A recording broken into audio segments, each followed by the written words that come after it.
Ako ang inyong Lolo Pael. At ako naman ang inyong kabanong. At ito ang aming kwento. Madali talagang magtiwala lalo na kapag ang taong pagkakatiwalaan mo ay matagal mo nang kakilala. Pero ang pagkatao pala nila na ipinapakita sa iyo ay isang pagpapanggap. Kagaya ng nangyari sa amin ni tatay, dahil amo namin ang nag-alok na bantayan ng anak niya, ay hindi kami nagdalawang isip na tanggapin ang trabaho. Pero huli na nang malaman naming bitag lang pala ito sa tunay nilang pakay sa amin. Ilang araw lang habang kami naninirahan sa bahay nila, lumabas na ang tunay nilang kulay. Sila pala ay mga halimaw. Pero para sa kaligtasan namin ng tatay ko, kailangan naming putulin ang pagiging halimaw nila, kaysa kami ang maging panlaman nila sa kumakalam na sikmura. Ako po si Haina, kabanong, mga kabangers at mga kayanggaw. Ito ang aking kwento. Pero bago tayo magsimula, kung maaari sana'y pindutin niyo muna ang subscribe button kung bago pa lang kayo sa channel nating ito. Mag-iwan na rin kayo ng comment at pindutin na rin ang like button. Napakalaking tulong po sa ating channel ang gagawin niyo pong ito. Isang malaking suporta po yun sa ating channel na labis ko pong ipagpapasalamat. At ngayon, sa ating pagpapatuloy. Tay, bakit kailangan pa nating bantayan ang anak ng amo natin? Ano bang meron sa kanya? Hindi ko alam. Hindi mo ba naitanong, Tay, kung bakit natin yun babantayan? Dapat ko ba bang itanong yun, Haina? Basta, inutos lang sa atin na bantayan ang anak nila. Iyon ang mahalaga. Siyempre naman, Tay. Dapat alam na natin kung bakit natin yun babantayan. Ang weird kaya ng babaeng yun. Palaging nakatulala at nakakatakot tumingin. Baka may diferensya yun sa utak, kaya pinababantayan sa atin. At least alam natin para makapagplano tayo kung anong dapat gawin para maprotektahan siya. Bodyguard niya tayo eh. Alam mo naman siguro na hindi nakikipag-usap ang mga amo natin sa atin, hindi ba? Kahit ako nagtataka eh. Hardinero lang naman ang inaplayan ko. Tapos biglang napunta sa pagbabantay ng anak nila. Huwag ka mag-alala, Tay. Ako ang magtatanong para alam natin, hindi ba? Kasi ilang araw na lang aalis na sila eh. Lilipat na sila ng bahay. Di ba? Kaya bilang na ang araw natin sa pagtatrabaho. O baka naman sindikato sila, Tay. Ilag din sila sa mga tao eh. Tingnan mo ang bahay nila. Malayo sa mga tao at puro puno. Hindi ko mo kaya yung bibig mo, Haina. Kung ano-ano na naman yung sinasabi at iniisip mo eh. Kung sasabihin man nila sa atin o hindi, hayaan mo na. Gawin na lang natin ang alam natin na gagawin para protektahan ang anak nila. Bantayan natin o kung ano pa. Dahil malaki-laki ang sahod natin dito. Makakapag-ipon pa tayo para kung umalis sila, may makakain tayo habang naghahanap ng ibang mapagtatrabahuan. Ang labo mo naman po, Tay. Oo na po. Ay, oo nga pala. Daldal ka ng daldal dyan. Naihanda mo na ba yung mga gamit mo? Bakit? Doon ba tayo matutulog? Oo. Talaga po, Tay? Akala ko uuwi tayo tuwing gabi. Kagaya ng palagi nating ginagawa. Mukhang seryoso nga ang pagbabantay natin ah. Kaya nga. Kaya ihanda mo na mga gamit na isusuot mo doon at kung ano pa yan. Dahil hanggat hindi pa sila nakakalis sa bayan natin, tuloy-tuloy ang trabaho natin at doon tayo matutulog. Oo na po, Tay. Ihahanda ko lang mga gamit ko para makaalis na rin tayo. May gusto kong itanong kay Kuya Aaron eh. Hindi ba matagal ng hardinero si Kuya Aaron sa pamilyang yun? Baka masagot niya ang mga tanong ko. Pero huwag ka masyadong mapilit sa mga tanong mo, ha, Haina? Baka yan ang maging rason na masisante tayo. Baka may hindi magustuhan si Aaron sa mga tanong mo at isumbong tayo. Grabe, wala ka bang tiwala sa anak mo, Tay? Nakakasakit ka ng damdamin ah. Parang hindi mo ko anak ah. Nag-iingat lang ako, anak. Hindi natin kabisadong pamamalakad o ugali ng mga tao doon. Baguhan lang tayo. Masyadong misteryoso mga amo natin. Kaya nga kailangan nating makahanap ng impormasyon, Tay. Ikaw na rin ang nagsabi, misteryoso sila. Isipin mo, Tay ha, hardinero lang tayo at baguhan pa, tapos biglang naging bodyguard ng anak nila? Hindi ba nakakapagtaka yun? Kung gusto nilang protektahan ng anak nila, bakit tayo ang pinili nila? Wala tayong alam sa pagbabantay. At kung sa lakas at pakikipaglaban naman, marunong lang ako ng kaunti. Kaya si Aaron ang tatanungin mo. Opo, baka alam niya ang sagot sa mga tanong na bumabagabag sa akin. Hindi ba? Mula sa mga amo natin at sa trabaho natin. Paano kung hindi niya rin alam? Baka kagaya rin natin siya na walang alam at ipinagpatuloy na lamang niya ang trabaho niya nang hindi nakikialam sa buhay ng amo natin. Kaya nakakatagal siya. Kung hindi niya alam, malalaman ko rin yan. Doon tayo matutulog, di ba? Araw-araw natin silang makakahalubilo. Depende na lang kung may trabaho sila. So, ibig sabihin, magkakaroon tayo ng moment sa kanila. Baka makakausap natin sila at may malaman tayo. Huwag kayong mag-alala, Tay. Hindi naman sa pakikialam ang gagawin ko eh. Ginagawa ko lang naman ito para magawa natin ng maayos ang trabaho natin. Naintindihan ko naman ang ibig mong sabihin, anak. Kasi, kagaya mo, nagtataka rin ako. Pero baka may nakita sila sa atin kaya tayo ang kinuha nila. Ayusin mo lang yung pagtatanong mo, ha? Yung hindi ka mapapagalitan. Malaki ka na. Alam mo na yung gagawin mo. Opo, Tay, huwag kang mag-alala. Aalis na tayo. Ihahanda ako lang yung mga gamit ko. O sige, maghahanda rin ako ng makakain natin para busog tayong aalis ng bahay. Mabilis akong pumunta sa kwarto ko, Kabanong, para igayak sa bag ang lahat ng mga gamit kong dadalhin. Mula sa damit hanggang sapatos. At hindi ko kinalimutan ang palagi kong dala na maliit na patalim. Ilang taon na itong nasa akin at dahil maganda ang lalagyan nito, tinago ko lang. Nang matapos na akong maggayak, nilinis ko saglit ang kwarto dahil ilang araw akong hindi uuwi. Pagkatapos ay bumaba na para kumain. Nang malapit ng mag-alas 3 ng hapon, pumunta kami sa bahay ng amo namin. Sinalubong kami ni Kuya Aaron pagdating doon at inihatid sa magiging kwarto namin. Katabi ko ang kwarto ni Laika, ang anak ng amo namin. Habang nasa kabila naman si Papa at si Kuya Aaron. Pagkatapos kong ayusin ang mga gamit ko, bumaba ko para hanapin si Kuya Aaron at nakita siya sa hardin. Magandang hapon ulit, Kuya Aaron.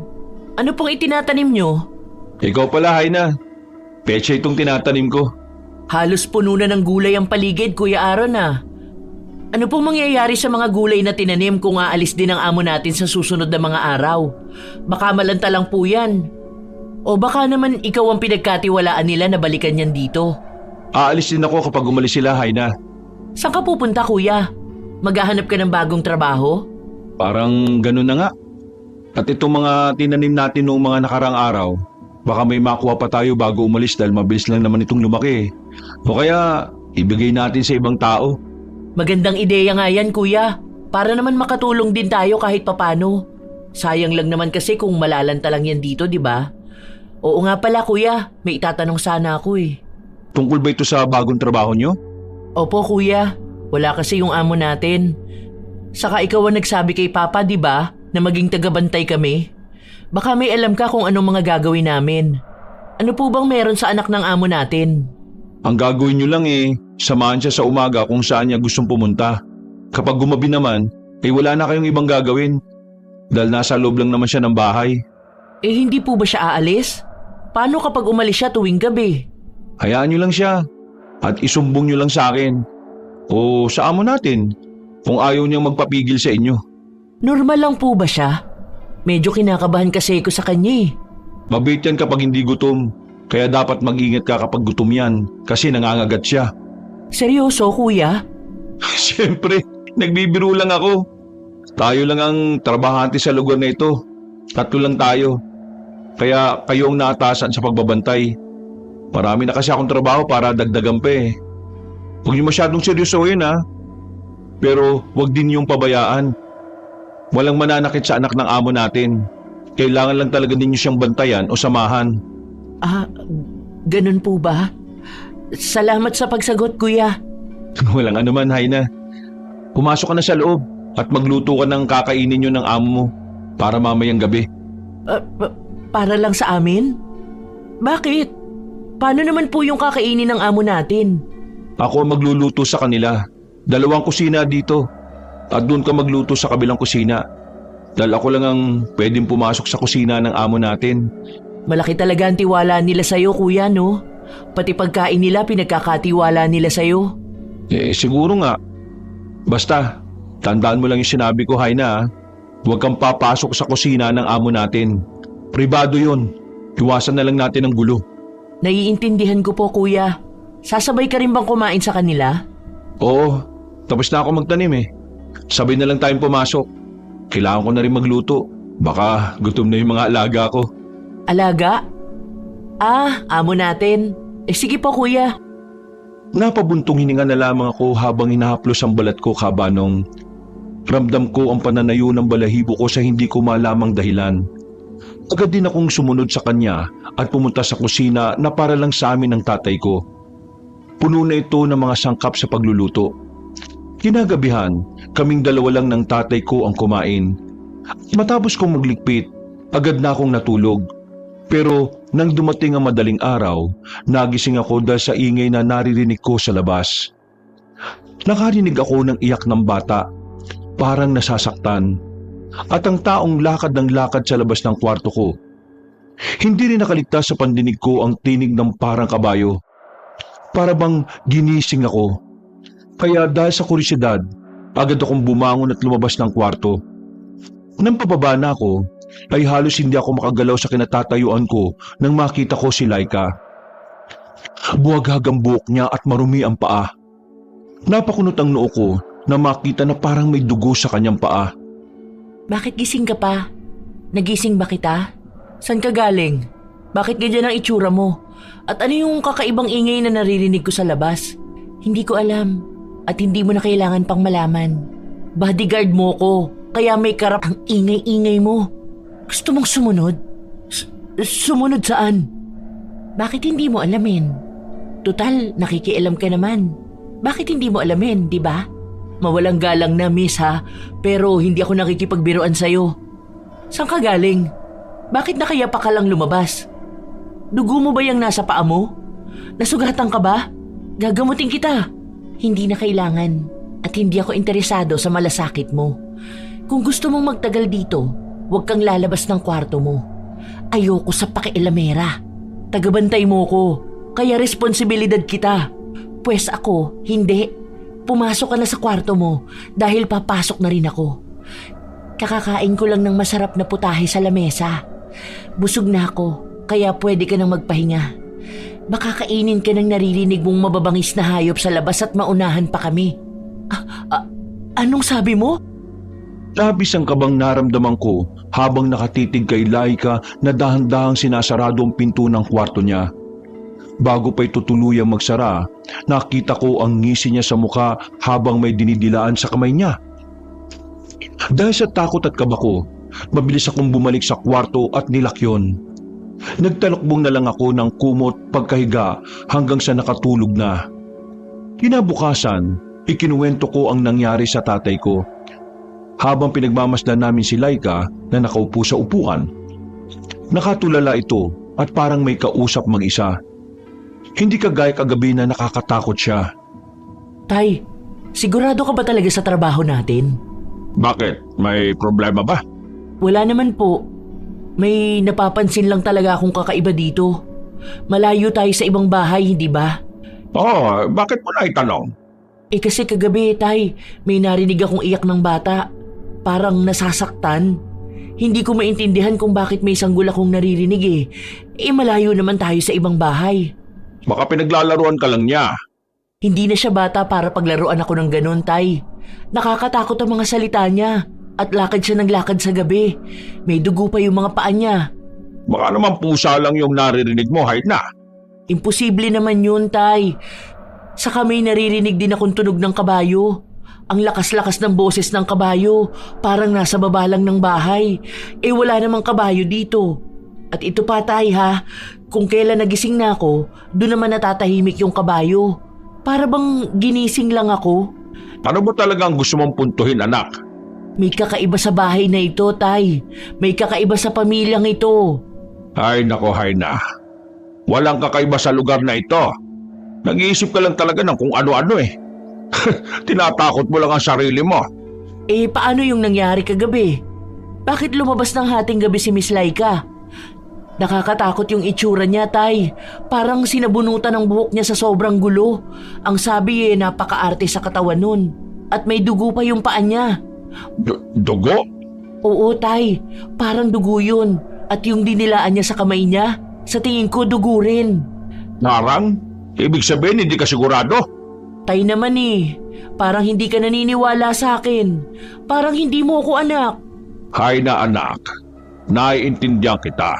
Pero wala tayong ebidensya sa mga paratang mo. Unang gabi pa lang natin kagabi, kaya siguro marami kang napapansin. At base sa kwento mo parang sinasabi mo na rin na aswang ang anak ng amo natin. Imposible kayang aswang siya, Tay.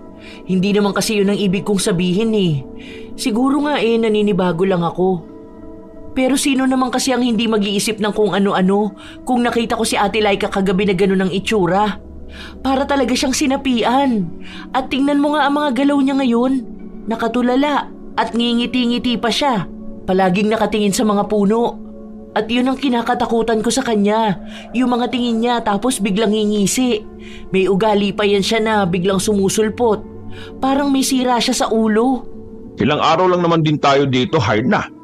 Tiisin mo na lang ang mga ganyang ugali ng anak ng amo natin. Masasanay ka rin. Tsaka baka, palay mo, may pinagdaraanan lang ang batang yan kaya siya nagkakaganyan. Kaya siya pinababantayan sa atin? Oo, kaya bantayan mo siya ng maigi ha. Dahil yun ang trabaho natin. Pag nakalis na sila, aalis na rin naman tayo Maghanap din tayo ng ibang trabaho. Pasensya na, Tay. Hindi lang talaga ako matahimik At siguro nga judgmental lang ako masyado sa kanya at pinag-iisipan ko siya ng kung ano-ano. Huwag ka mag-alala, naiintindihan kita. May Ay, anak ka ng problema ba? kabayo. Kuya Aaron naman nanggugulat ka bigla. Bakit bigla ka naman sumusulpot? Ay, ikaw pala, Aaron. Hindi ka namin napansin Oo nga. Paano ka napunta dito, Kuya Aaron? Pasensya na. Masyado kasi kayong seryoso sa pinag-uusapan nyo Kaya hindi nyo ako napansin. Taga, Kuya? Oo. Ano ba yung pinag-uusapan nyo? Masyado kayong seryoso Tungkol ba yan sa trabaho ninyo? Hindi pa rin ba ninyo alam ang gagawin kay Laika? Kasi, Kuya Aaron, kagabi kasi Parang gano'n na nga, Aaron. Nabigla ko na magsalita si tatay nang hindi man lang ako pinapatapos sa sinasabi. Tumingin sa akin si tatay na parabang gustong sabihin na manahimik na lang. Kaya tumango na lang din ako kay Kuya Aaron. Malamig ang tingin ni Kuya Aaron pero nakakakilabot ang ngiti niya. Mang Donnie, tinawag ka pala ng amo natin. Pumasok ka daw sa bahay. Ha? Bakit daw? Hindi ko alam Sige. Iwan ko muna kayong dalawa ha. Anak, bantayan mo muna si Laika habang wala ako. Sabihin mo sa akin kung may kailangan kayong dalawa. Hindi na, Tay. Kaya ko naman siyang samahan kung gusto niya lumabas o kumain. Sige, aalis na ako. Sige, Tay. Gusto mo ba talagang malaman, Haina, tungkol kay Laika? Opo, Kuya. May nobyo kasi yang si Laika at mahal na mahal nila ang isa't isa.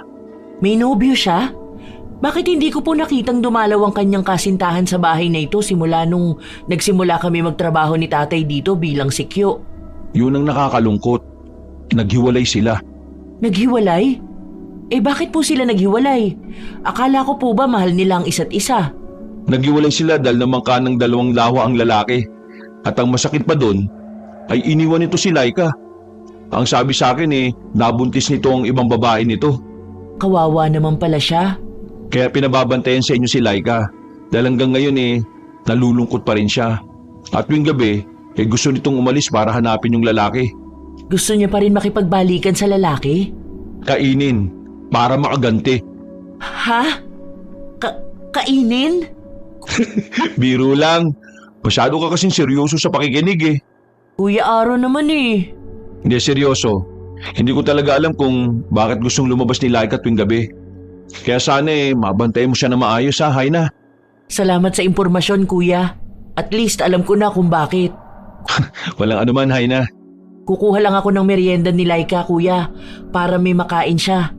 O sige, Haina. Ingat Kukuha lang ng merienda, mag-iingat pa? Sinabi ko lang. Wala akong ibang masabi O sige, aalis na rin ako. May iba akong gagawin. Okay lang ba na iwan ko si Laika sa labas ng bahay? Ayos lang yan. Hindi yan umaalis ng bahay kapag nandito ang magulang niya. Kaya huwag ka mag-alala na tatakas yan. Sigurado ka, kuya, ha? O sige, bibilisan ko na lang. Nagmamadali akong pumunta sa kusina na para sa amin lang ni tatay at naganap ako ng maaaring merienda ni Laika. Pero kahit anong tingin ko, wala akong maisip. Kaya pumunta ako sa kusina at doon naganap ng pagkain. Pero napangiwi ako nang nakaamoy ako ng malansa. Nilibot ko ng tingin ang paligid pero sobrang linis ng lugar. Bubuksan ko sana ang isang cabinet para maganap ng pagkain pero nagulat ako nang may magsalita sa likuran ko. Mabilis akong lumingon at halos hindi ako makagalaw nang makita ko si Laika. Laika! Bakit? Anong bakit? Bakit ka may dalang kutsilyo? Bitiwan mo yan. Bakit ang gulo na naman ang buhok mo? At huwag kang humiti ng ganyan. Natatakot ka? Hindi.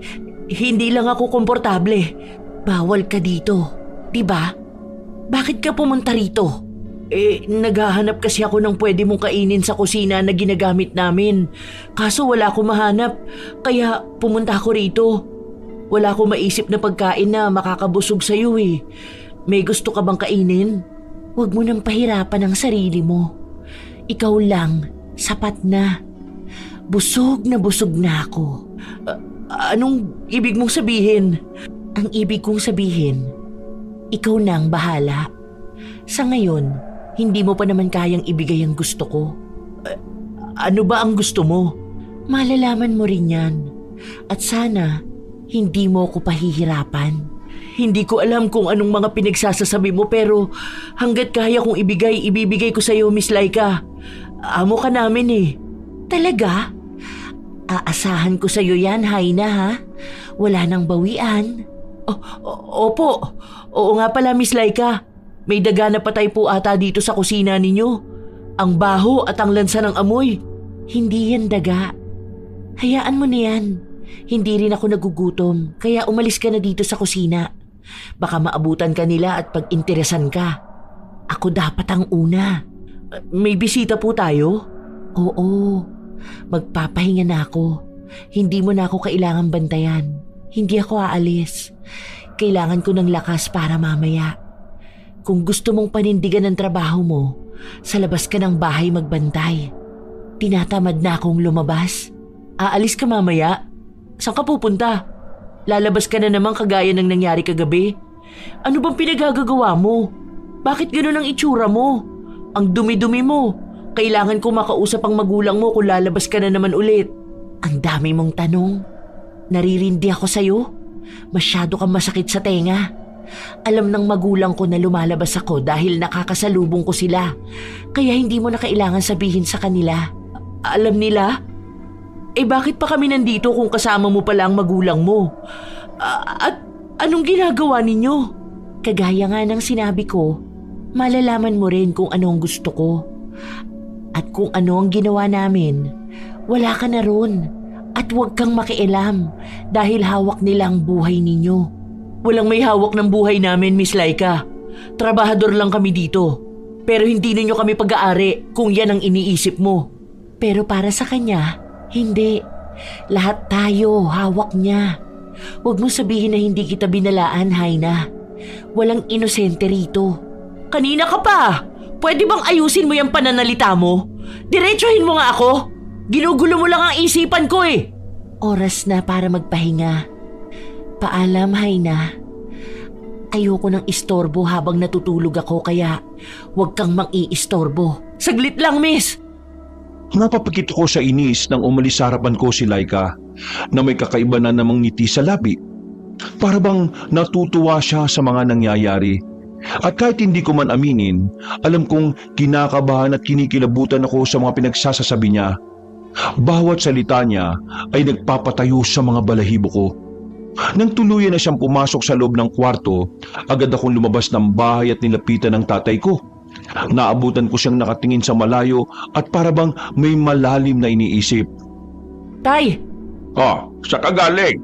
Nasaan ang anak ng amo natin? Matutulog daw siya kaya ayaw niya ng istorbo. Ayos ka lang, Tay? Parang may malalim kang iniisip. Wala anak. Ikaw ba? Bakit nakabusangot ang mukha mo?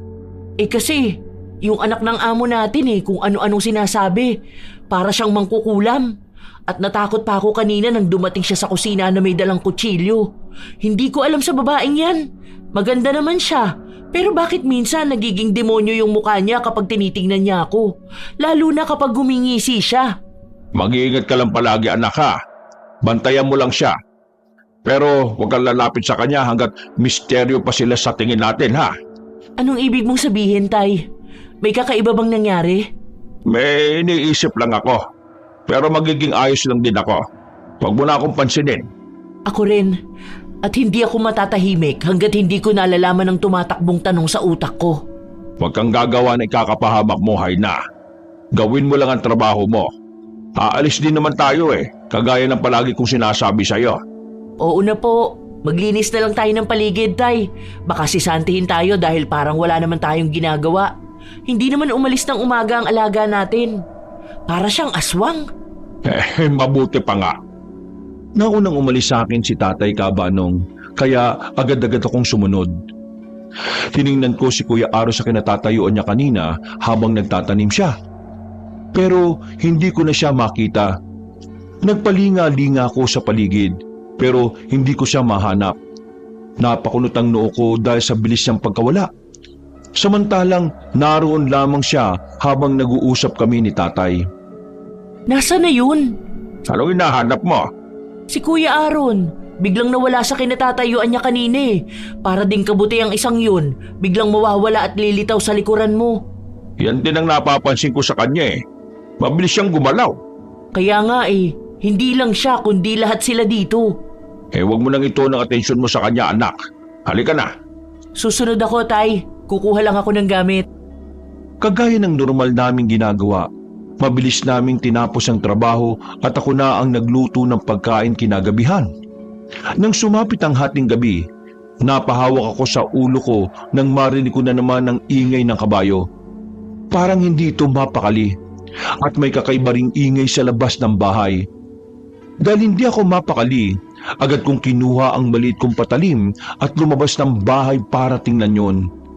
Nung unay wala akong makita, pero habang papalapit ako ng papalapit sa likuran ng bahay, nakita ko si Aling Laura habang may dalang bata. Kakaibang itsura niya, para siyang sinapian at walang pag-aalinlangan niya kinain ng bata. Napatakip ako ng bibig dahil sa takot. Nagmamadali akong pumasok sa bahay para tawagin ang tatay ko, pero nagulat ako nang makasalubong ko si Laika. Kagaya ni Aling Laura, nasa anyong halimaw siya. Mabilis kong inalabas ang patalim sa lalagyan nito para gawing depensa sa sarili. Miss Laika? Anong nangyayari? Bakit ganyan ang itsura ninyo? Huwag kang matakot sa akin, Haina. Halika, mag-usap tayo. Hindi kayo normal na tao. Halimaw ka! Aswang kayo! Mga demonyo kayo! Huwag na huwag kang lalapit sa akin kung ayaw mong isaksak ko sa iyo ang patalim ko! Nakakatawa ka pala, Haina. Ano magagawa ng maliit mong patalim sa kakayahan namin? Hindi ka maliligtas ng patalim na yan. Manahimik ka! Layuan mo ako! Huli na ang lahat, Haina. Nasa poder na namin kayo. Mukhang mapapaaga pa yata ang handaan namin ngayon. Sikreto lang sana ito pero masyado kang bida-bida at nahuli mo pa talaga ang nanay ko. Sana natulog ka na lang. Di sana masisikatan ka pa ng araw. Hindi ka magtatagumpay. Hindi ako papayag na maangkin mo lang ako basta-basta. Alam ko na.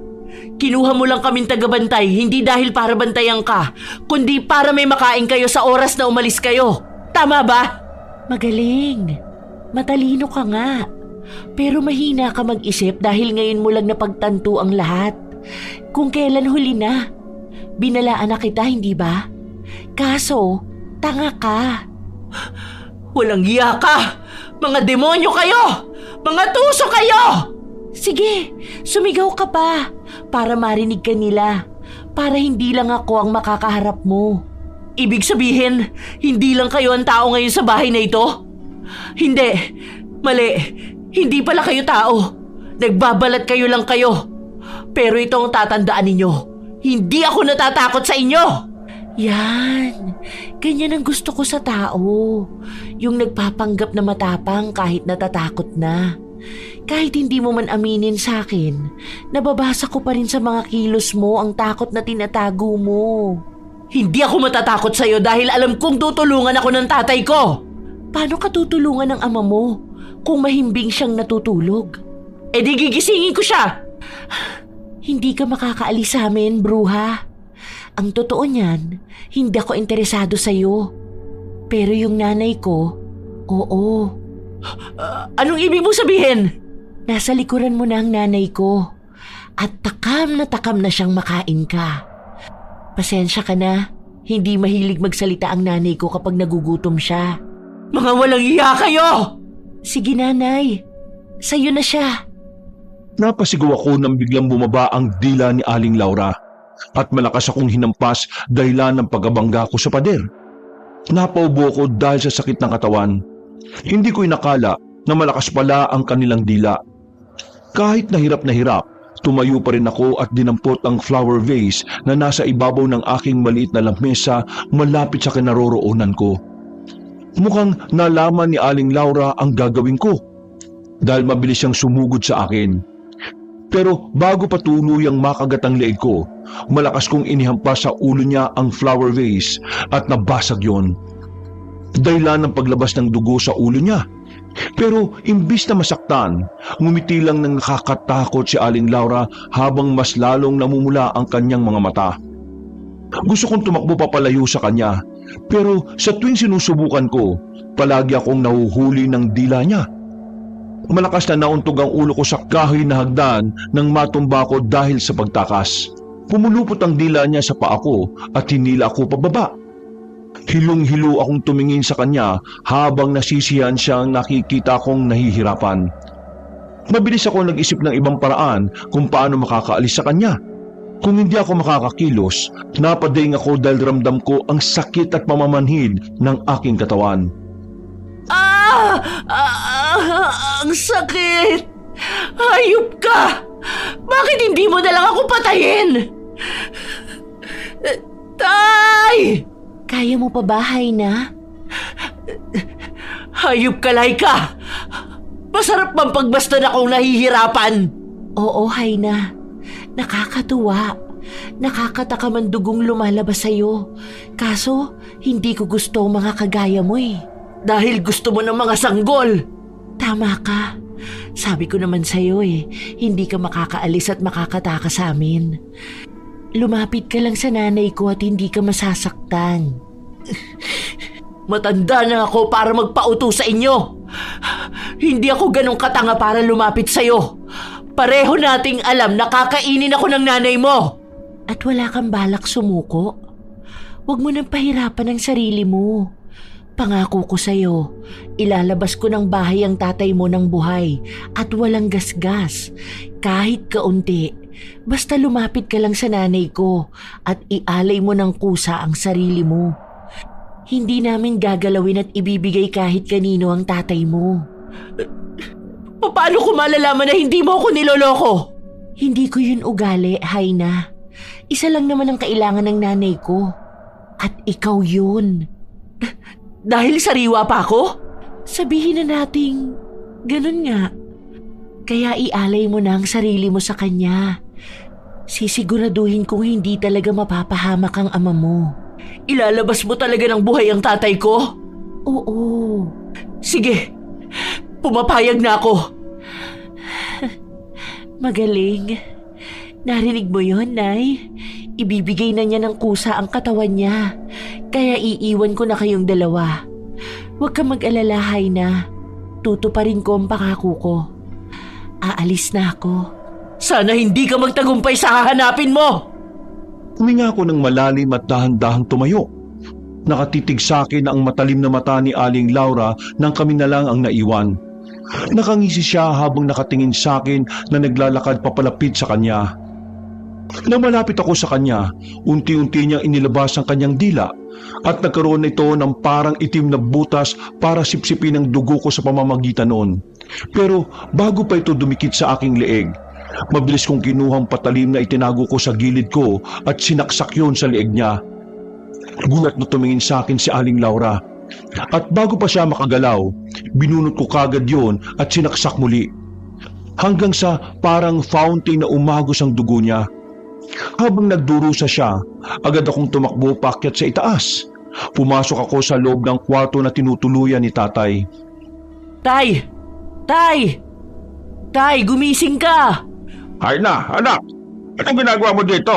Bakit ganyan ang itsura mo? May masama bang nangyari? May sugat ka. Huwag ka muna magtanong, Tay. Kailangan nating umalis dito. Teka, nasa si Kuya Aaron. Bakit wala siya sa higaan niya? Umaalis siya tuwing gabi. Teka, ano pa nangyari? Pwede bang sabihin mo muna para alam ko? Bakit punat-put ka? Kailangan nating umalis dito, Tay. Dahil aswang ang nakatira rito. Aswang ang amo natin. Aswang silang lahat. Anong sinasabi mo? Totoo ba yan? Hindi ko alam kung paano ipapaliwanag, Tay. Pero totoo, nakita mismo ng mga mata ko. Kaya tayo hinire dito bilang bodyguard, hindi para bantayan ang anak nila, kundi dahil gusto nila maging hapunan tayo bago sila umalis sa lugar na ito. Ano? Saglit lang anak ha. Anong ginagawa mo, Tay? Anong hinahanap mo dyan sa bag mo? Teka, may patalim ka ring tinago, Tay? Paanong may patalim ka dyan? Sa susunod ko na ikukwento sa'yo. Kagaya nga ng sinabi mo, kailangan muna natin makaalis sa bahay na ito. Marami sila, dalawa lang tayo. May bisita silang dumating kanina kaya malamang nang bibiktima mga yun ngayon. Wala na si Aling Laura. Kaya kung namimiktima ang ibang kasamahan nila, makakaalis tayo sa bahay ngayon. Paano wala na siya? Pinatay siya? Pinatay ko, Tay. Mamamatay ako kung hindi ako lalaban. Inuto ko lang siya. Gusto kasi niya na ialay ko ang sarili ko sa kanya. Pumatay ako, Tay. Hindi na mahalaga yon. Sa gubat tayo dumaan. Baka makasalubong natin sila. Alam niyo po ba ang pasikot-sikot ng gubat? Hindi ako sigurado pero walang masama kung susubukan natin puntahan, hindi ba? Tara na! Opo, Tay. Agad akong inilalayan ni tatay ng muntik na akong matumba hanggang naglalakad kami. Mabilis kami bumaba ng hagdan. Hatalos maiyak ako nang makita ang itsura ni Aling Laura na wala ng buhay sa sahig. Hindi ko mapigilang makonsensya at matakot. Napatingin sa akin si tatay at alam kong nararamdaman niya ang takot, kaba at konsensya ko. Kaya mabilis niya akong hinila palabas sa bahay at dumaan kami sa likod bahay. Habang mabilis kaming naglalakad, napahinto ko nang tawagin ako ni tatay habang nagmamanman siya sa paligid. Parang may hinahanap siya.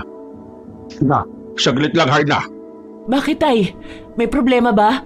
Kailangan na nating magmadali. Parang may daan sa unahan. Baka doon ang daan para makalabas tayo sa kakahiyang ito at may makita tayong mga bahay. Saglit lang. May sumusunod sa atin eh. Hindi agad tayo makakalis dahil pipigilan na tayo. Mahirapan tayo kung patuloy siyang susunod sa atin. Kaya nga kailangan nating magmadali, di ba? Dahil may sumusunod sa... Kuya Aaron? Ikaw ba yan? Anong nangyari? Anong nangyayari? Sinasabi ko na nga ba eh. Swang kang hayop ka. Walang iya ka, Aaron. Dinamay mo pa kami sa kademonyohan mo sa buhay. Masaya bang paglaruan kami? Akala ko pagkakatiwala kang hayop ka. Nagkamali ako. Tay, totoo ba itong nakikita ko? Aswang ka rin, Kuya Aaron? Niloko mo kami? Gusto mo rin kaming patayin? Isa lang ang layunin namin, Haina. At yun ay kainin kayo. At wala akong nakikitang mali. Dahil kayo mismo ang tumanggap nito. Nakakadiri kang hayop ka! Pinagkatiwalaan ka namin! Tinuring kitang kuya, tapos ganito lang ang igaganti mo sa amin? Hayop ka! Wala kang puso! Hindi ko yung kasalanan, Haina. Kung madali kayong mauto. Ang daming sinyalis na nakaharap at nakikita nyo, pero hindi nyo pinansin. Totoong madaling linlangin ng mga tao. At ang malaking pagkakamali namin ay ang pagkatiwalaan ka! Tama pa lang lahat ng hidala ko sa inyo. Kaya pala lumalabas ka tuwing gabi at umuuwing malansa dahil kumakain ka ng mga buhay na nilalang. Ilang sariwang hayop at tao na kinain mo, ha? At bakit naman gusto niyo malaman? Gusto mo bang dumagdag sa mga nakain ko? Hindi. Para alam ko kung ilang karma ang darating sa'yo. Pagbabayaran mo ng mga kasamahan mo ang mga kademonyahang ginawa ninyo. Kahit kailan, hindi mangyayari ang nais niyo. Bago pa sumapit ang liwanag, mawawala na kayo. Ganito talaga ang gusto mo mangyari, Kuya Aaron? Gusto mo talaga kaming kainin? Hindi ka ba nandidiri? O wala lang ba talaga ang pinagsamahan natin? Wala talaga kaming halaga sa'yo? Kahit sa kaunting panahon na pagsasama natin? Wala na. Hindi kami nakakaramdam ng awa. Dahil sa tuwing nakikita ko kayong dalawa, mas natatakam ako. Kung hindi lang dahil sa pamilyang yan, nauna ko na sana kayong kainin eh. So, takot ka sa kanila? Wala kang pinagkaiba? Kahit ganon, salamat pa rin dahil hindi mo inatake si tatay sa panahong kayo lang dalawa. At ngayon, alam na namin, hindi ko hayaang masaktan mo ang anak ko. At hindi ko hayaang manaig kayo. Ipapakita ko sa inyo na mali kayo ng taong bibiktimahin. At paano ka nakakasigurado? Ganyan din ang sinabi ng taong nauna sa inyo eh. Pero nasan siya ngayon? Nakalibing na ang butong hindi namin mapapakinabangan. Sila na sana ang huling taong bibiktimahin namin eh, dahil aalis na kami. Pero anong ginawa nyo? Nag-apply kayo. Kayo ang gumawa ng sarili nyong bangungot. Bangungot na sisiguraduhin naming hindi kami ang matatalo. Lalabanan ba natin siya, Tay? O sabay tayong tatakbo? Anak, mauna ka lang dito. Tay? Ano bang sinasabi nyo? Magpapaiwan ka dito? Oo, kailangan ko siyang labanan. Hindi, Tay. Dito lang ako. Sasamahan kita. Sabay natin siyang labanan. Alam kong natatakot at kinakabahan ka, anak. Kahit hindi mo sa akin sabihin. Pero kailangan mo magtiwala sa akin. Pero hindi ko gustong iwan ka rito kasama ng demonyong to. Paano kapag kailangan mo ng tulong? Sinong tutulong sa'yo? Baka mapano ka rito, Tay. Nakaya mo nga talunin ng amo natin babae. Ako pa kaya? Sige na, Haida. Kailangan natin makahingi ng tulong. Hindi tayo makakagawa ng plano kapag may sumusunod sa atin. Magtiwala ka sa akin, anak. Nakaplano na ba kayo kung sino ang unang susugod at mag-aali ng sarili sa akin? Manahimik ang hayop ka! Sige na, Haida! Mabilis akong tumakbo nang sumigaw ang tatay ko. Agad kong tinahak ang daan na dapat kong daanan. Habang dumaraan ako roon, napahinto ko nang mapansin kong ilang beses na akong pabalik-balik na tumatakbo sa lugar na yon at hindi pa rin ako nakakaalis. Huminga ako ng malalim at balak ko sanang baliktarin ang damit ko, kagaya ng sinasabi ng matanda kapag pinaglalaruan. Ngunit hindi ko manahawakan ang aking damit ay napasigaw ako ng may humiyaw na kabayo sa gilid ko. Nang tingnan ko ito, halos mahimatay ako nang makita sa harapan ko ang isang kalahating tao at kalahating kabayo. Halos hindi ako makagalaw dahil sa gulat habang nakatingin sa kanya. Tikbalang! Sige, sumigaw ka para marinig ka. Makinig ka sa akin, Haina. Huwag kang matakot sa akin dahil kailangan natin mag-usap. Mag-usap? Ano kailangan mo sa akin? At bakit mo ako kilala? Anong kamalasan ba to? Bakit nagpapakita kayo? Pakiusap, huwag ngayon. Kailangan ko humingi ng tulong. Kahit umalis at tumako ka palayo, wala kang mahihingan ng tulong. Dahil bago ka pa makalis sa lugar na ito, sigurado kong mamamatay ka. Dahil may mga aswang na nakapaligid sa lugar na ito. Kagaya nga na sinabi ko, hindi kita sasaktan. Kaya huwag kang umiyak at matakot. Hindi ako maniniwala sa'yo. Kagaya ka rin ng mga aswang na gusto lang kaming kainin. Hindi mo ako maloloko. Masasama rin kayo mga tikbalang kaya layuan mo ako. Hindi lahat ng tikbalang ay masama. At ang iba ay nagiging masama lang dahil din sa mga kagagawa niyong mga tao o ibang mga engkanto. Ano bang sinasabi mo dyan?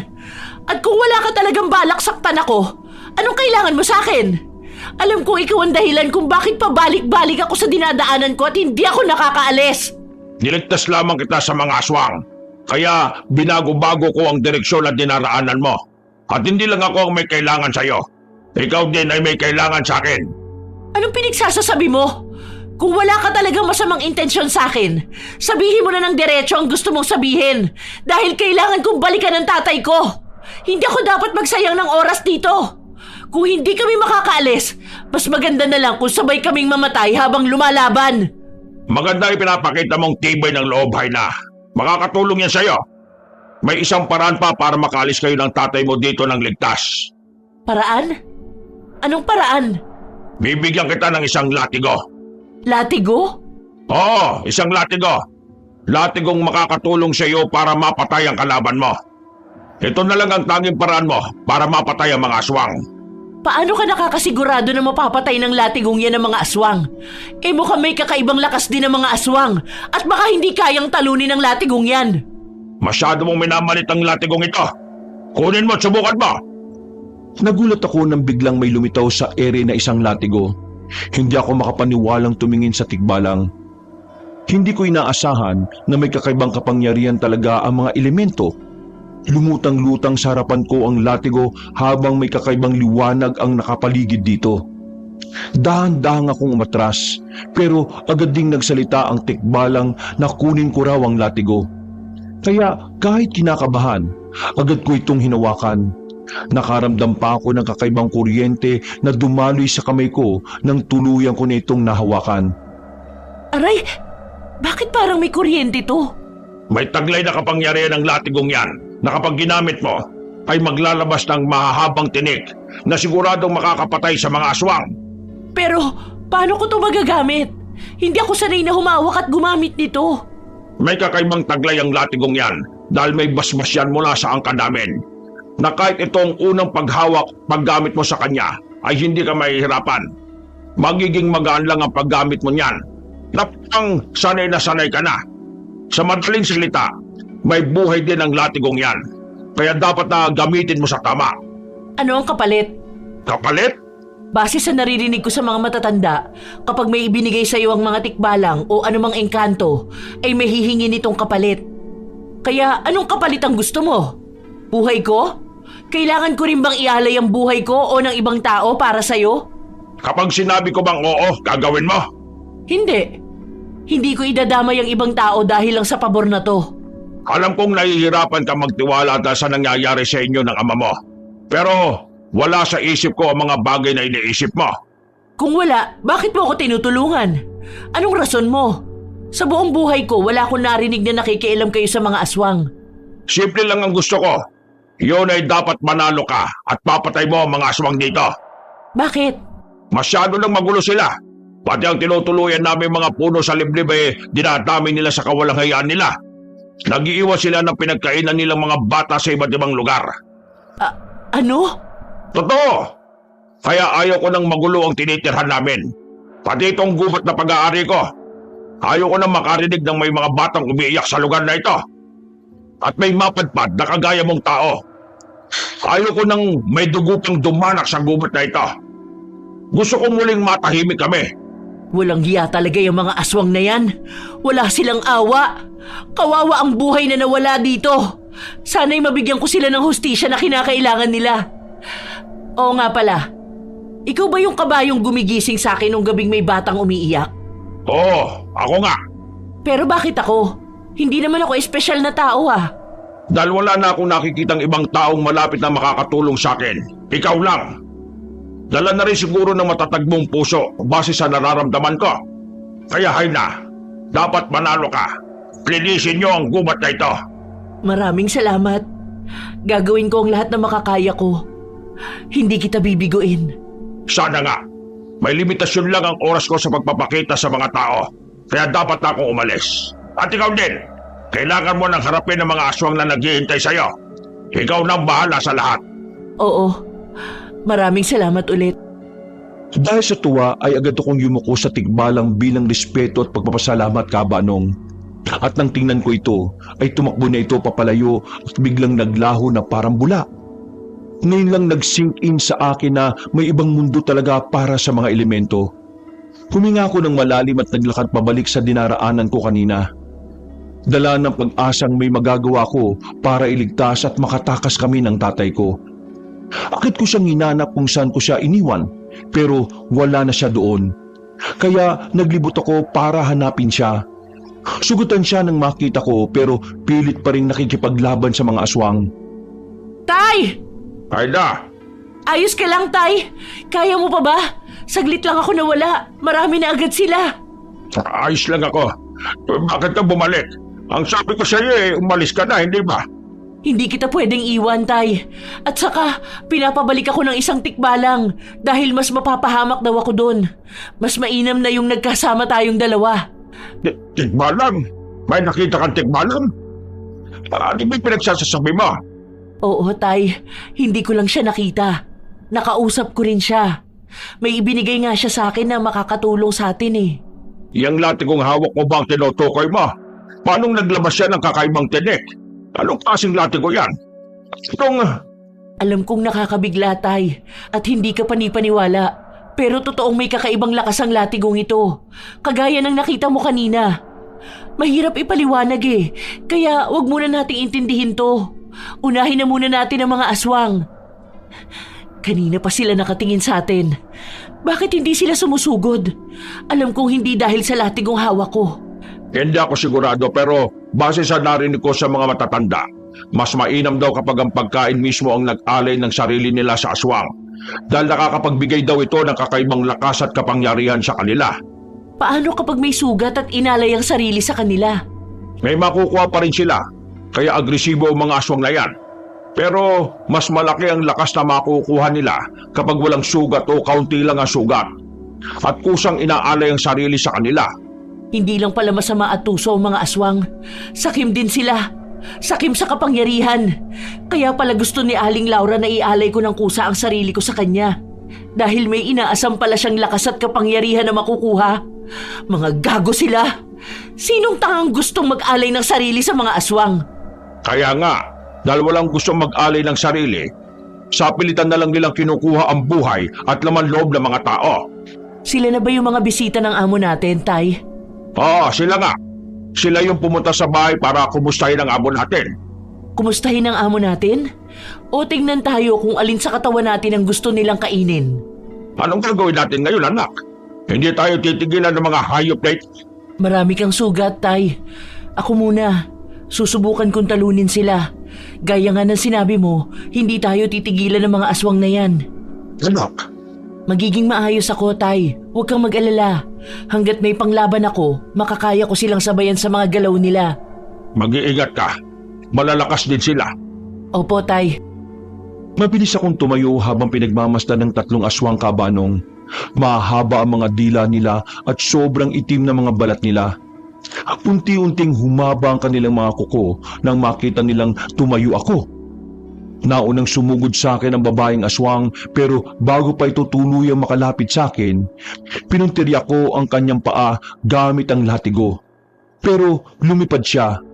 Kaya humugot ako ng lakas at mabilis na pinaikot-ikot ko ang latigo sa kamay ko. Habang palakas ng palakas ang pagpapaikot ko sa latigo, nagliliwanag ito at naglalabas ng liwanag. Nang maramdaman ko na ang lakas ng latigo, mabilis ko itong hinampas sa aswang na nasa ere. Sa sobrang lakas nito, nahati ang kanyang katawan hanggang sa nawalan nito ng buhay. Agad ko ring sinugod ang isa pa, na nagbabalak na tumakbo palayo para makatakas. Pero hindi ko ito hinayaang makawala. Mabilis kong itinira sa kanila ang latigo at pumalibot ito sa leeg niya.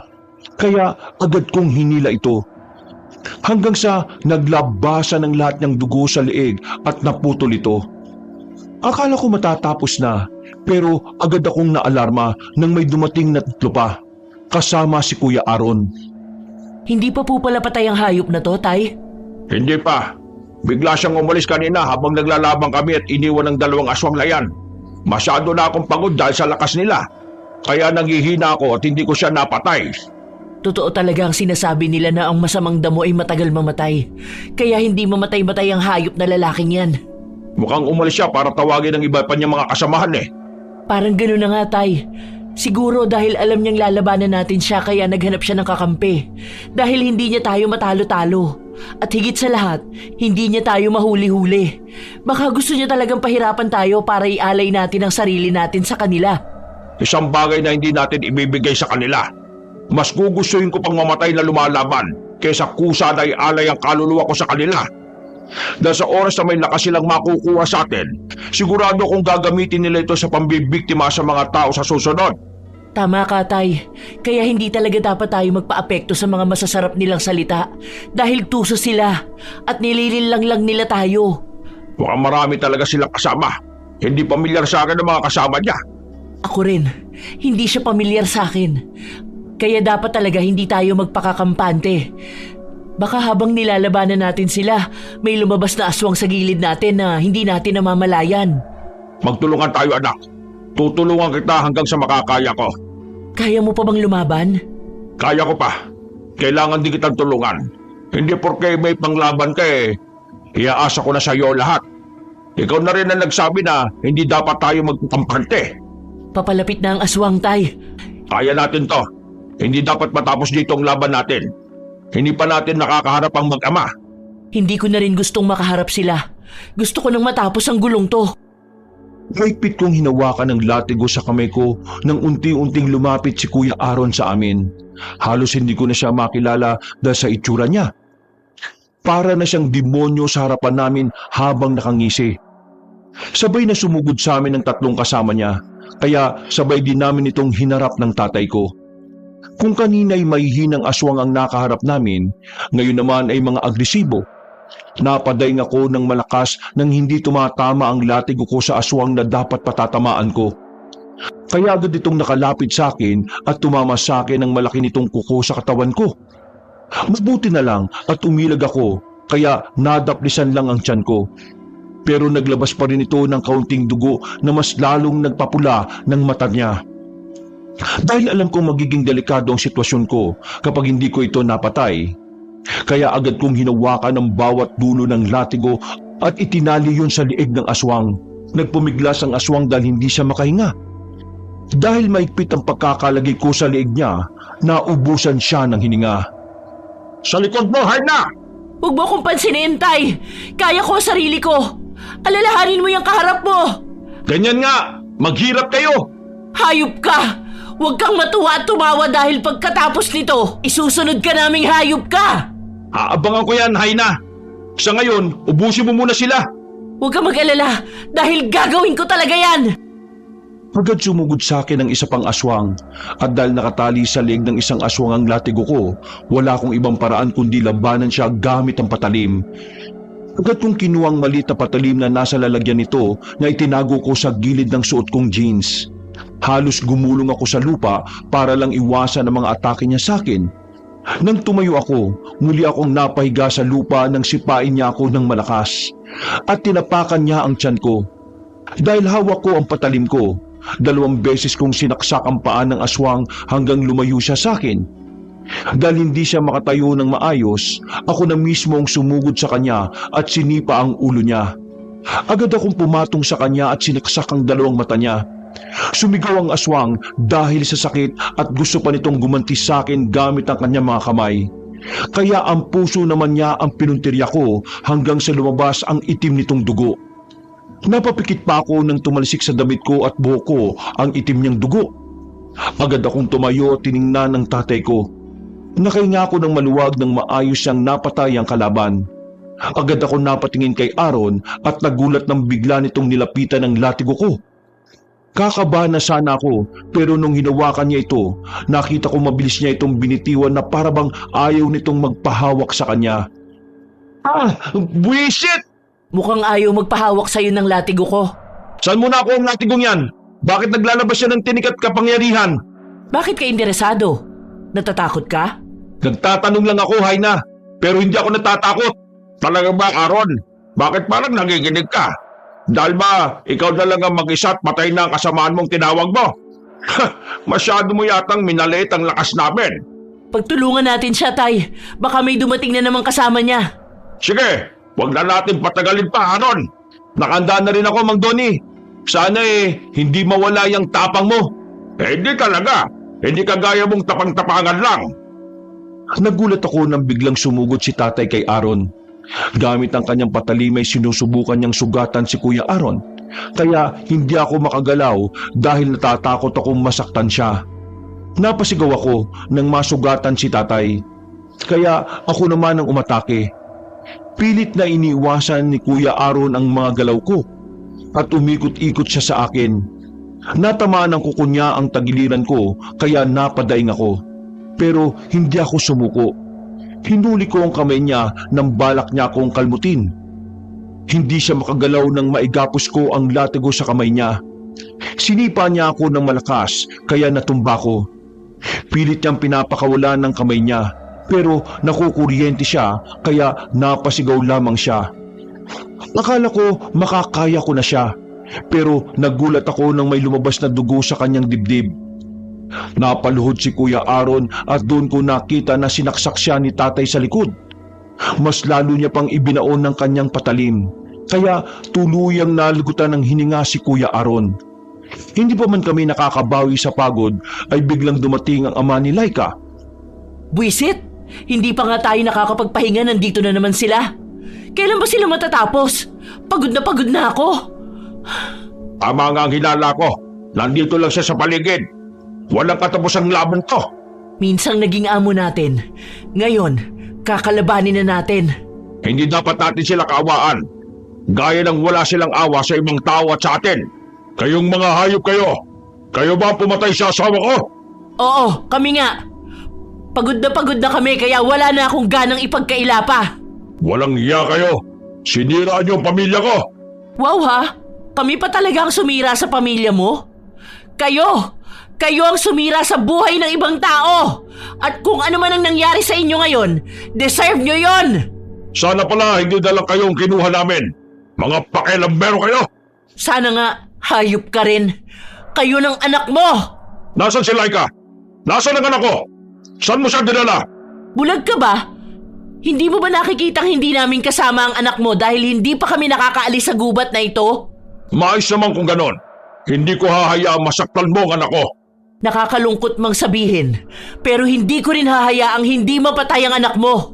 Kung wala man siya rito, sisiguraduhin kong hahanapin ko siya kahit sa ang sulok ng baryong to. Dumaan ka muna sa akin bago mo harapin ang anak ko. Huwag po kayo mag-alala, Mang Arman. Hindi ko rin po hahayaang mabuhay ka pa. Anak, kaya mo pa ba? Sukatan ka na at malakas siya. Kailangan kayanin, Tay. Hindi pwedeng pareho tayong mawalan ng lakas dito. Hayaan mo muna ako makipaglaban sa kanya, Tay. Ano gusto mong gawin ka? Pwede po bang maghanap kayo ng maaaring ipanggamot sa mga sugat natin? Halamang gamot? Paano ka? May iwan ka mag-isa rito. Kaya ko po ang sarili ko, Tay. Magtiwala ka lang. Baka maubusan ka rin ng dugo kapag hindi pa nagamot ang sugat mo. Habang kaya ko pa, gamutin mo ang sarili mo at ako naman mamaya. Pagkakatiwalaan kita, anak, na magiging maayos ka. Huwag mo nga hayaang makuha ka niya, ha? Bibilisan ko ang paghahanap ng halamang gamot na makakatulong sa atin. Babalikan kita kagad. Opo, Tay. Mag-iingat ka rin. Baka may makasalubong ka. Hindi pa natin nakikita si Laika. Ha? Umalis ka na, Tay, bago pa lumala ang sugat mo. Hayaan mo na ako rito. Sige, babalik kagad ako. Kahit halos pasuko na ang katawan ko, Kabanong, matapang ko pa rin hinarap si Mang Arman na nasa harapan ko. Galit na galit ang itsura nitong nakatingin sa akin. Malaki ang katawan niya kaya kinabahan ako. Hindi ko alam kung kakayanin kong labanan siya, pero kailangan kong magtiwala sa sarili ko at sa latigong hawak ko. Dahil wala nang ibang paraan kundi harapin siya. Mukhang iniwan ka na ng tatay mo. Masyadong malaki ang tiwala mo sa sarili mo, tinayaan mo ang tatay mong iwan ka rito. Tama ka. At huwag mo nang balaking sundan pa ang tatay ko dahil nandito na ako sa harapan mo. Ako muna ang harapin mo. Huwag kang mag-alala. Dahil uunahin talaga kita. Mas masarap at sariwa kapag bata pa. Mabubusog talaga ako sa'yo. Hindi nga may pagkakaila na aswang ka. Huwag na nating patagalin ang laban na ito. Kailangan ko pang hanapin ang anak mo. Kung makakakilos ka pa sa akin. Hindi ko alam kung saan galing yung latigo mo, pero ito lang ang sasabihin ko. Huwag kang magpakampante. Salamat sa paalala. Hindi ko yung kakalimutan. Baka hinihintay na ako ng anak mo at gusto na niya ako makalaban. Sa tingin ko naman hindi. Dahil kung wala siya sa gubat ngayon, sigurado kong naghahanap na yun ng sariwang hapunan habang hinihingal ka rito. Ang binabantayan mo naman, babae, ay naghahanap na ng kanyang bibiktimahin. Kilalang kilala ko ang anak ko. Walang sinasayang na orasyon. Mga demonyo talaga kayo. Pinaikot-ikot ko ng malakas ang latigong hawak ko habang naghihintay sa susunod na gagawin ng kalaban. Pero para itong estatwang nakatingin lang sa akin. Mabilis kong pinalipad ang latigong hawak ko sa direksyon niya, pero agad niya itong iniwasan. Hindi ako huminto sa pag-atake sa kanya hanggat hindi ko siya natatamaan. Sa pang-apat kong pagpapakawala ng latigo, natamaan ang braso niya kaya napadaing siya. Pero sa sumunod kong atake ay nagulat ako nang hinuli niya ang latigo ko at hinila ako. Nagkaroon ng malaking sugat ang kamay niya, pero parang wala siyang pakialam kahit naglalabas ng kuryente ang latigong dinala niya. Dahil maigpit ang pagkakahawak ko sa latigo, nadala ako. Sinuntok niya ang tiyan ko nang magkalapit kami kaya napatras ako. Agad siyang umatake muli sa akin gamit ang kanyang mahabang kuko. Agad ko siyang sinipa nang matumba ako sa lupa at bigla siyang lumapit sa akin. Kinuha ko ang malaking bato sa ulunan ko at buong lakas na ibinato yon sa ulo ng aswang. Dahilan ng pagkahilo niya. Dahil sa lakas ng suntok niya kanina, halos hindi ako makatayo na maayos. Pero pinilit ko pa rin at agad pinulot ang latigong nahulog ko. Wisit kang babae ka! Wala ka na talagang balak magpatalo no? Sabi ko naman sa'yo, hindi ako basta-basta susuko. Kahit nagkakamatayan na tayo ngayon. Hindi porkit babae ako, hindi ko na kayang tapatan ang lakas mo. Masyado ka mapagbatigas! Nagbabayaran mo ang sugat na ginawa mo sa akin! Tingnan mo nangyari sa kamay ko! Ikaw ang may gusto niyan. Totoo nga palang may kakaibang lakas kang taglay dahil nakaya mong tiisin at ipagwalang bahala ang nararamdaman mong sakit sa paghila mo sa latigo ko. May ilalakas pa kami! May ilalakas pa kayo kapag may nakain na naman kayong tao o may nag-alay ng kaluluwa, tama ba? Tama ka, Iha. Pero dahil sa pakikialam mo, Nasira ang mga plano at pinaghirapan ninyo? wala kang galang! Hindi na dapat ginagalang ang mga kagaya niyong mga demonyo. At ipapakita ko sa inyo na sayang lang ang pinaghirapan ninyo dahil oras na para pagbayaran ng mga kasalanan ninyo. Hustisya para sa mga batang pinawian ninyo ng buhay. Wala nang silbi ang hustisya hinahanap mo, Iha. Dahil kahit mapatay mo man kami, hindi na may babalik ang buhay nila na pag-aari na namin. Wala kayong pag-aari. At tama ka, hindi na maibabalik ang buhay nila. Pero mapapanatag ko naman ang kaluluwa nilang na mayapa na kung nasan man sila ngayon. Dahil alam nilang wala na ang mga kagaya ninyo dito sa mundo. Walang kwentang paniniwala mo. Ipapakita ko sa iyo ang walang kwentang sinasabi mo. Hinihanda ko ang sarili ko sa susunod kong pag-atake. Habang naghahanda ko, narinig ko ang boses ng kabayo na alam ko na kung sino. Hindi ko siya nakikita, pero naririnig ko ang boses niya. Habang patuloy siyang gumagawa ng ingay, mas lalong lumalakas ang paglabas ng kuryente sa dala kong latigo. Mas lalong humahaba ang tinik na nakapalibot dito. Mukhang nababasa ng aswang ang nangyayari kaya nagiging agresibo siya at tumalon papunta sa akin. Agad akong naalarma at pinag-aralan ng mga galaw niya. Nang matsyempuan ko ang galaw niya, malakas kong nilatigo ang katawan niya kaya napasigaw siya sa sakit at napaluhod. Muli kong inatake ang paa at katawan niya kaya nangihina siya na napahiga habang namimilipit sa sakit. Hindi ko siya tinigilan hanggat hindi napuno ng sugat ang katawan niya, hanggang sa nawalan siya ng buhay. Dahil sa panghihina ko, napaupo ko sa lupa. Nagdurugo ang sugat na natamo ko kay Mang Arman. Ilang minuto pa ang lumipas bago ko matanaw ang tatay ko na tumatakbo papunta sa akin. May dala siyang dinurog na halamang gamot at nilagay yun sa katawan ko. Kahit mahapdi yun, hindi ko pa rin mapigilang mapangiti dahil kasama ko uli ang ama ko. Salamat po, Tay. Wala ka naman, anak. Pasensya ka na't natagalan ako, ha? May nakasalubong kasi ako, eh. Maghihintay pa ba tayo dito hanggang magliwanag? Kailangan nating hanapin si Laika, Tay. Baka tama ang sinabi ni Mang Arman na naghahanap ng mabibiktima si Laika sa mga oras na ito. Babalik tayo sa bahay? Opo. At kung wala siya doon, hahanapin natin siya sa may pinakamalapit na bahay dito. O siya, sige. Mukhang wala talaga tayong mapagpipilian kundi ubusin silang lahat. Pasensya ka na talaga, anak, ha? Huwag kayong humingi ng pasensya, Tay. Parehong hindi natin ginusto to, kaya wala kang dapat ihingi ng pasensya. Sa susunod, hindi lang dapat trabaho natin ang kikilalanin natin, kundi ang mga amo rin natin. Dahil hindi lahat ng tao ay mabuti at hindi lahat ng amo ay tao.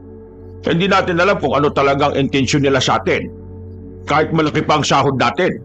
Tama ka, Tay. Dapat talaga mapanuri tayo. At yan ang natutunan ko. Pero ang mas malaking natutunan ko ay mas malakas tayo kapag magkasama tayo. Hindi talaga dapat tayo sumuko ng basta-basta, Tay. Nang lahat ng ito ay may katapusan.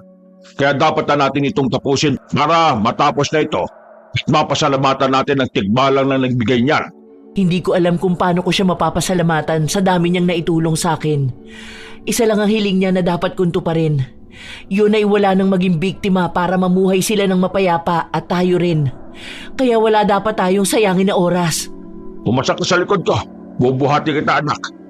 Hindi pa tuluyang bumabalik ang lakas mo eh. Kaya hindi naglalabas ng tinik ang latigo mo. Maraming salamat, Tay. Konting lakas lang ang kailangan ko para sa huling laban na ito. Sana'y wala na tayong makasagupa. Kaya nga kailangan natin bumalik sa bahay na iyon para makita kung may natira pa ba. Balik na! Napangiti ako nang pumasan ako sa likuran ng ama ko. Alam kong pagod din siya kagaya ko, pero nagawa niya pa rin buhatin ako. Agad kaming bumalik sa bahay, pero kahit ilang beses kaming nag-ikot doon, ay wala kaming nakita. Kaya alam kong si Laika na lang ang hahanapin namin. Dahil walang aswang sa bahay, agad kaming naghanap ng pinakamalapit na bahay sa lugar namin at nagbabaka sakaling mahanap namin si Laika. Agad akong bumaba sa likuran ng ama ko nang may makita kaming ilang bahay. Para mas mabilis naming makita si Laika, naghiwalay kami. Nagmanman ako sa bawat lugar na nadaraanan ko. At hindi nga ako nagkamali nang makita ko si Laika. Pulang-pula mga mata niya habang buwaghagang buhok. Halos hindi ko na siya makilala dahil sa itim niya. Nakasilip siya sa isang bintana, kaya agad kong inihanda ang latigo ko. Pero agad niya akong napansin at tumakbo papalayo sa bahay.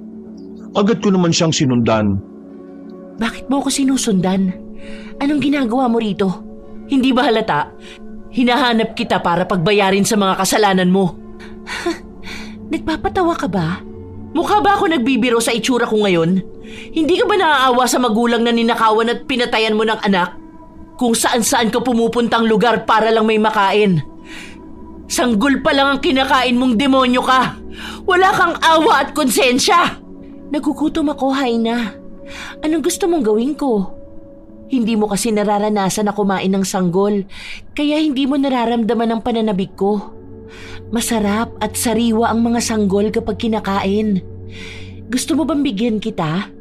Para din malaman mo kung gaano sila kasarap. Demonyo ka! Itigil mo na yung kahibangan mo! Hindi inalagaan ng ilang oras, araw at buwan ng mga bata sa sinapupunan ng ina para maging hapunan mo lang, Laika. At alam kong alam mo kung gaano kasakit ang mawalan ng mahal sa buhay. Huwag kang magsalita na para bang marami kang alam tungkol sa akin. At wala akong pakialam kung magdusa ang mga nanay ng mga batang kinakain ko. Ang importante, pusog ako. Gusto mo silang magaya sa'yo? Ano bang pinagsasasabi mong pakialamero ka? Gutom na ako at mag-uumaga na. Kailangan ko ng kumain. Kung hindi dahil sa'yo, nakuha ko na sana ang batang yun. At yun ang hindi ko hahayaan. Nakakaamoy ako ng dugong aswang sa damit mo. Nasaan ang mga magulang at kasamahan ko? Bakit buhay ka pang pakialamera ka? Pinatay ko na. Magandang biro yan. Mukha ba ako nagbibiro? Sa tingin mo ba makakapunta ako sa harapan mo kung buhay pa sila? Hayop ka! Nasaan ang mga magulang ko? Bakit ka nagagalit? Hindi ba dapat magsaya ka dahil patay na ang pumatay sa mag-ama mo? Anong sinasabi mo? May napagtanto lang ako at habang nakatira ako ng kaunting panahon sa bahay nyo, may napagtagpi-tagpi ako. Manahimik ka! Sisiguraduhin kong ikaw ang una kong kakainin kaysa sa sanggol na yon dahil sa pagpatay mo sa magulang ko! Ikaw, manahimik ka! Hindi totoong naman ka sa dalawang sapa ang nobyo mo. Di ba? Hindi totoong gusto mong tumakas. Pinatay ng pamilya mo ang nobyo mo kaya ka nagkakaganyan. At sigurado akong normal na tao siya dahil hindi siya papatayin ng pamilya mo kung aswang din siya. At gusto mong kainin ng mga sanggol dahil kinain ng pamilya mong sanggol mo, tama ba? At kagaya ng boyfriend mo, siguro normal na tao rin ang dinadala mo dahil mahina kang aswang. Paano? Paano ko nalaman? Nakita ko sa kwarto mo ang larawan ninyo. Kung galit ka, bakit hindi sa pamilya mo ka gumante? Bakit kailangan sa ibang bata pa? Alam mo kung gaano kasakit ang mawala ng anak, pero binuhos mo sa iba at tuluyan ka ng nanabik sa mga bata. Wala kang pinagkaiba sa pamilya mong mga demonyo. Naniniwala akong mabait kang aswang noon, pero naging demonyo ka lang dahil sa pinaranas sa'yo ng pamilya mo. Tama ka. Galit ako sa pamilya ko, pero wala akong laban sa kanila. Kaya binuhos mo sa iba. Siyempre, kung hindi ako magiging masaya, dapat damay-damay na to, di ba? Hindi ako papayag at hindi ako titigil sa pagkain ng mga sanggol. Magpapakabusog ako. Maghihiganti ako. Naiintindihan ko ang galit mo, pero mali ang desisyon mo at ginagawa mo para makalimot. At hindi ko nahahayaan pang magpatuloy ka sa mga ginagawa mo. Wag mo akong pipigilan, Haina. Tigilan mo ang pakikialam sa akin. Napatay mo na ang mga magulang ko. Tama na yon. Sila ang may gustong kunin kayo. Sila ang dahilan kung bakit kayo nandito. Pero isa ka rin sa mga kasamahan nila. At hindi sa kanila magtatapos ang kasamaan ninyo, kundi sa'yo. Hindi matatahimik ang ibang tao kung buhay ka pa. Kaya kung ako sa'yo, tumigil ka na. Hindi ako magpapadala sa mga salita mo. Masyadong mabilis sa mga galaw ni Laika kaya hindi ko na namalaya na nakalapit na siya sa akin at iniangat ako sa ere habang sinasakal. Hinawakan ko ang kamay niya at nagpupumiglas dahil hindi ako makakawala sa higpit ng pagkakasakal niya. Nararamdaman ko na ang unti-unting pagbaon ng kuko niya kaya malakas kong sinipa ang tiyan niya para makawala ako. Agad kong pinulot ang latigong nahulog ko at inatake siya. Kagaya ng ama niya ay mabilis ding gumalaw si Laika kaya nakakaiwas siya. Pagod ko siyang pinagmasdan habang binabasa ang susunod niyang mga galaw. Pagod ka na ba? Ang hina mo naman. Saglit na labanan lang naman yun. Pagod talaga ako dahil kanina pa ako nakikipaglaban. Pero kahit pagod ako, hindi ibig sabihin nun susuko na ako. Talagang gustong-gusto mong manalo no? Kahit sinong tao, Laika, gustong matapos ang kasamaan ninyo. Pues, galingan mo dahil wala lang sa akin kung matalo o manalo man ako. Siyempre, ganyan ka walang kwenta ang buhay mo. Wala namang maghahanap sa akin kung mamamatay ako. Pero may mga kaluluwang magiging masaya dahil wala ka na. Magiging payapa ng buhay ng sanggol na kinain mo. Ang dami mong satsat. Nakakarindi ka palagi sa tenga. Ang sarap paghiwalayin ng mga labi mo at putulin yung dila mo. Kung kaya mo, gawin mo. Pero mukhang dito na nga matatapos ang buhay mo. Paano mo na... Bitiwan mo ako! Pakialamero! Buwisit ka! Paano ka napunta rito? Bitawan mo ako! Pasensya na sa nangyari sa'yo, sa boyfriend mo at sa sanggol mo, Laika. Sana kung may pangalawang buhay pa ang buhay mo, sana maging masaya kayo at hindi hadlang ang magulang mo. At pasensya ka na rin dahil kailangan na kitang patayin. Hindi! Ano bang sinasabi mo?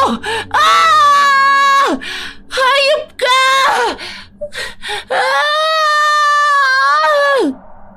Pinikit ko ang mga mata ko nang magsimula siyang sumigaw dahil sa lakas ng pagkakahampas ko ng latigo sa kanya. Nangihina siyang napahiga kaya binitiwan siya ng ama ko. Nananlilisik ang mga mata ni Laika habang nakatingin sa akin. At mabilis siyang sumugod sa akin kaya hindi na rin ako nagdalawang isip na latiguhin siyang muli. Napasigaw siya sa sakit dahil sa kuryente at tinik na tumama sa kanyang katawan. Dahil ayaw ko na siyang marinig na humihiyaw pa, tuluyan ko nang tinapos ang buhay niya gamit ang paghampas ng latigo. Nang tuluyang mamatay si Laika, doon ako napaupo at umiyak. Halo-halong emosyon ang nararamdaman ko, Kabanong. Awa, pagod, galit at sakit. Kumagulgol ako habang niyayakap ako ni tatay. Tay, hindi ko alam kung anong gagawin ko. Alam ko, anak. Nandito lang si tatay. Hindi kita pababayaan. Tapos na ang lahat. Hindi ba? Makakauwi na tayo. Oo, aalis na tayo. Pero, paano sila? Paano siya? Kahit masama siya, Tay, hindi ko pa rin mapigilang maawa sa kanya. Wala na tayong magagawa niyan, anak. Alam ni Laika ang kasalanan niya kaya alam kong tanggap na rin niya ang mangyayari sa kanya. Huwag mo muna siyang alalahanin. Ang sarili mo muna. Paano ang mga bangkay nila? Anong mangyayari sa kanila?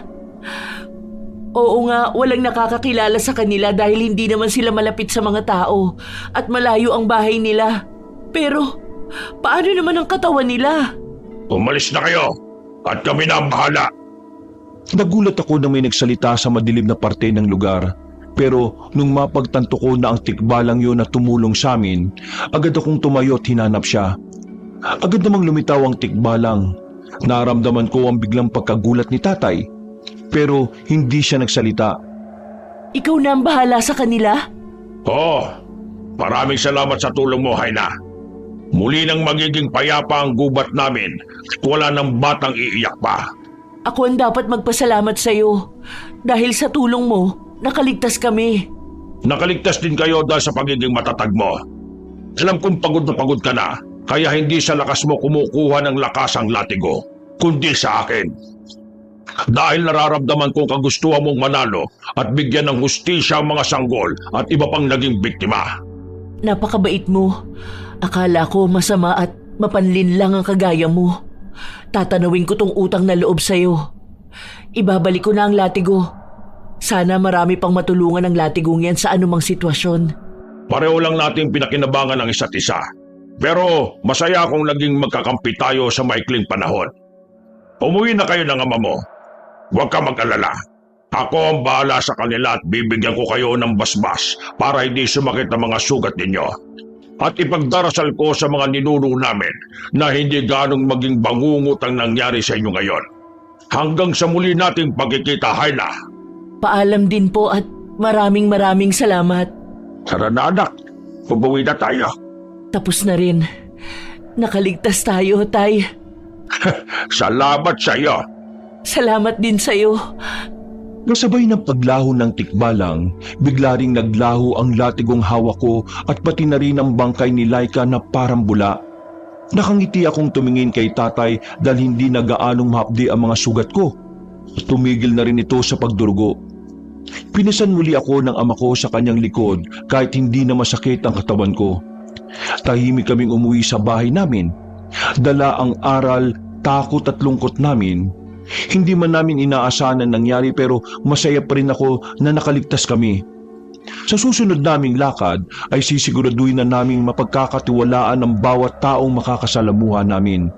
At higit sa lahat, dapat matibay at puno ng tiwala ang relasyon naming mag-ama. Wakas.